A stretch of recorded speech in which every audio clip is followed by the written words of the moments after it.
Hey guys, welcome back to TechMan. Today, let me show you how to fix audio delay in BandLab.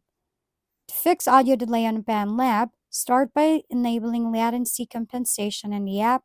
Depending on your device, you can find this either in your profile, under settings, or in the tools section as latency test.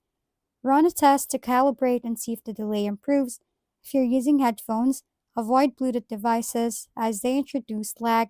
Switching to wired headphones can greatly reduce latency. Close all background apps and restart your device for a smoother experience. You can also adjust your buffer size in BandLab's audio settings or system. A size of 128 to 256 samples is usually optimal, but lowering it too much may cause glitches.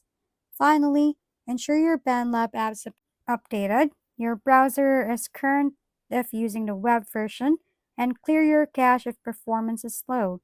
Following this step should significantly reduce or eliminate audio delay. If we've been helpful, kindly give us a thumbs up and don't forget to hit the subscribe and bell button for more contents. For any questions and suggestions, comment down below.